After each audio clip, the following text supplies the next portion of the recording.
We must be careful about doing the right thing for the wrong reason at the wrong time. Welcome to day 28 of 31 days of Christmas wonder. I'm always amazed at the obedience and the timing of Jesus. He only did and said what he saw his Father do and say. And what an example for us. This morning I was reading in Luke chapter 4, and verse 3 and then verses 33 through 35 really popped out to me, and I felt like I wanted to share it with you today.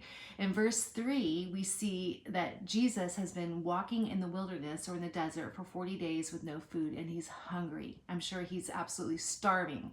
And this is when the devil comes, when he's weak and vulnerable, to tempt him. And the devil says, if you're really the Son of God, then command this stone to turn to bread.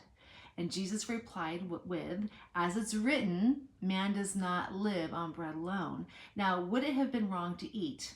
No, our bodies need food, but it was for the wrong reason. You see, the devil wanted Jesus to prove himself. He wanted him to act outside of God's will and timing. He wanted him to take matters into his own hand, which would have been devastating to the ministry that Jesus was called to his mandate, okay? He was called to follow precisely the will of his Father.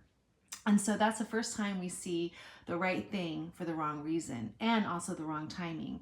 Then you go to verse 33. I'll read this passage here. It says, in the synagogue, so here Jesus is teaching in the synagogue, there was a man possessed by a demon, an impure spirit. He cried out at the top of his voice, "Go away! What do you want with us, Jesus of Nazareth? Have you come to destroy us? I know who you are, the Holy One of God." "Be quiet," Jesus said sternly. "Come out of him." Then the demon threw the man down before them all and came out without injuring him. Now, I think it's so interesting that Jesus said to be quiet. I mean, you would almost think that it would be beneficial for the people around there in the synagogue, I'm sure it was full of people, to know who Jesus is. That it would have been beneficial for them to see the authority, which they did see, but for them to see that even the demons knew who he was. But that was not the plan. There was a perfect plan, a perfect timing, and a perfect way for Jesus and his deity to be revealed. And that wasn't it. And so Jesus commands them to be quiet. So you see, we can do the right thing for the wrong reason at the wrong time. And these two stories are great examples of that. But to apply this to your own life, there may be something in your own life. Maybe you're looking to move or leave a church or start a new job or quit a job or start a ministry or, anything like that. These big life decisions. And you have to be careful of what your motives are and the timing. What are your motives? If you're doing it out of fear, it's the wrong reason.